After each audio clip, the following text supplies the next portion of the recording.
자, 이제 교재 66페이지 기한을 보겠습니다. 기한. 기한이란 역시 무엇을? 효력의 발생 소멸을 장래 확실한 사실에 의존케 한다. 확실한 사실.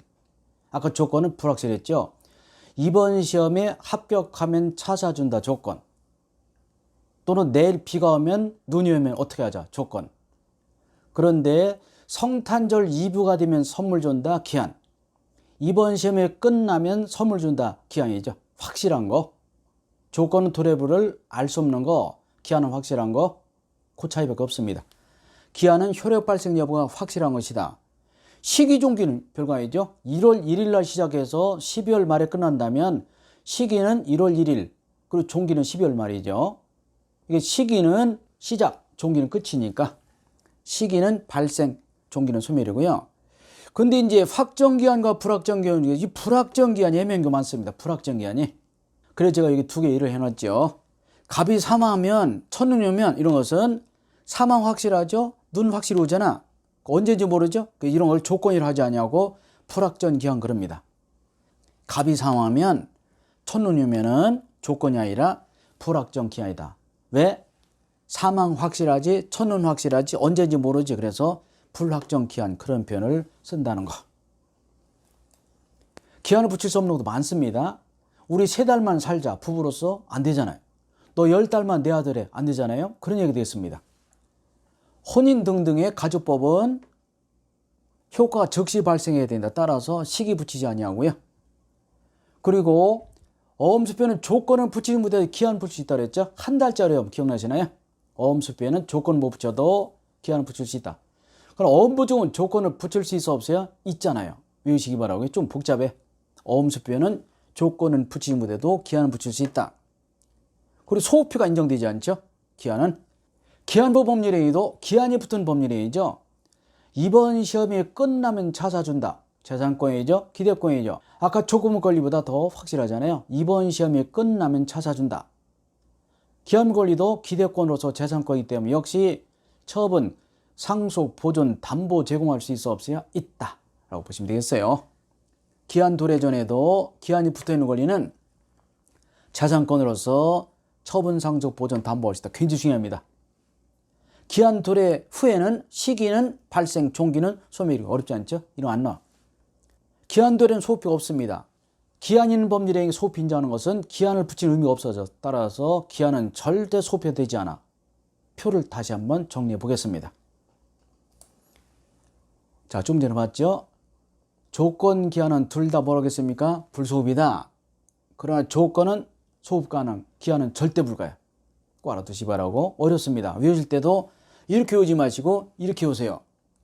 조건 성취 불소급, 기한 도래 불소급.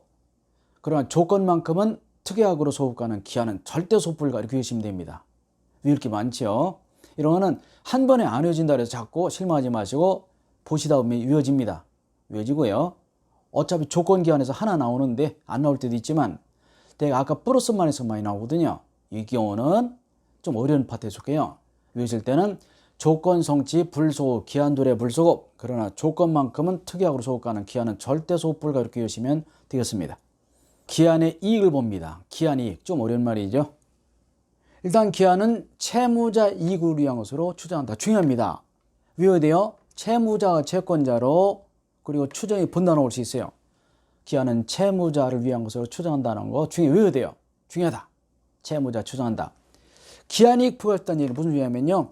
채무자는 만기 전에 미리 갚을 수 있어요. 원래 채무자는 만기까지 기다리면 되잖아.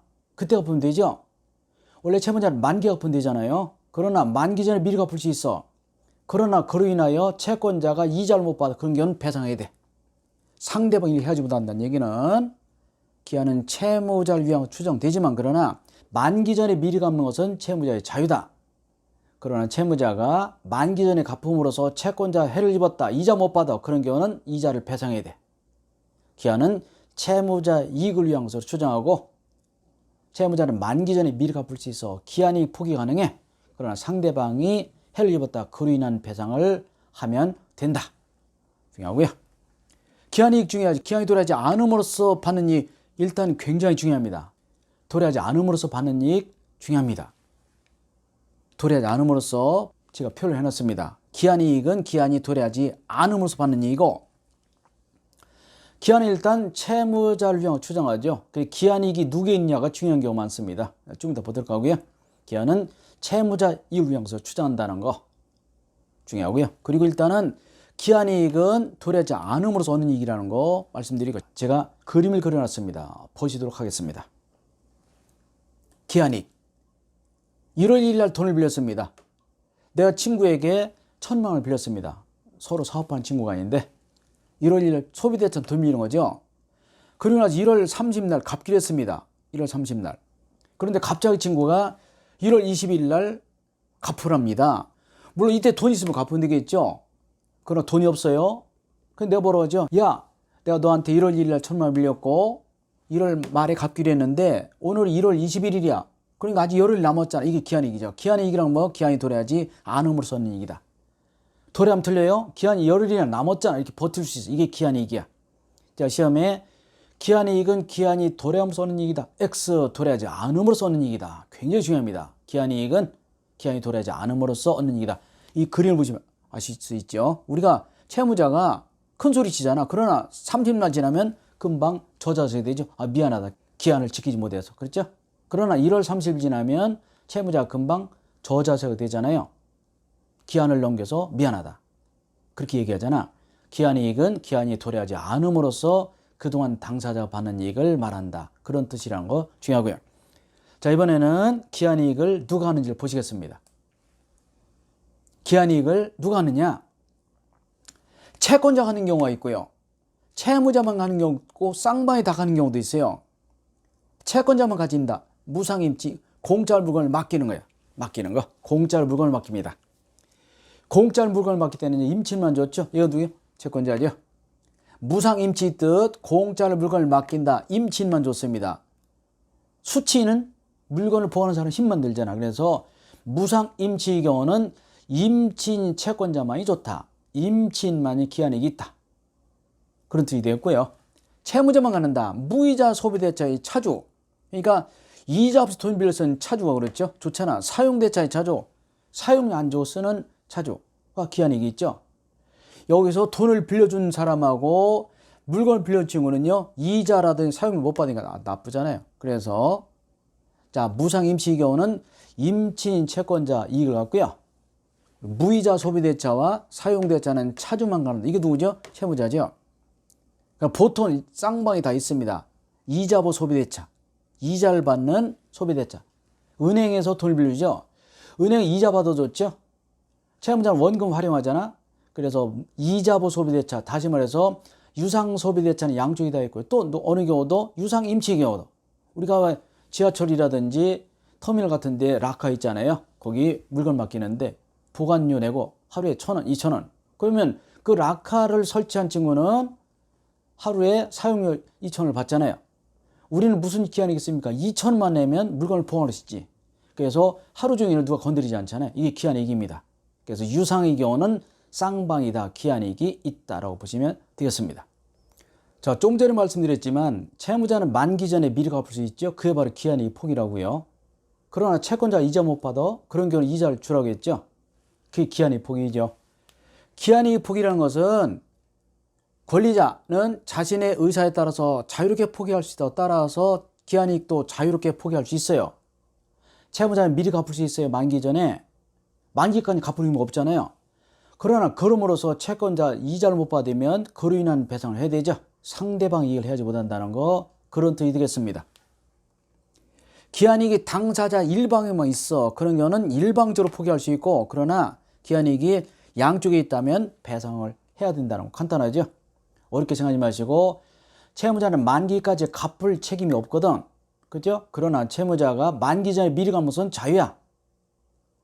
그로 인하여 채권자 이자를 못 받아. 그러면 이자를 배상하고 갚으면 된다. 그런 얘기가 되겠습니다. 기한이익 포기는 자유롭다. 그러나 그로 인하여 상대방 이익을 해야지 못한다. 보시면 되겠고요. 기한의 이익 상실 사유가 있습니다. 이것은 원래 시험범위 아니죠. 조문이 시험범위 밖이야. 그러면 간단하게 어려운 건 아니니까 채무자가 담보를 손상함수 소멸, 채무자 담보를 제공하지 않아. 채무자 파산한 때인데 근데 이런 사유가 발생했습니다.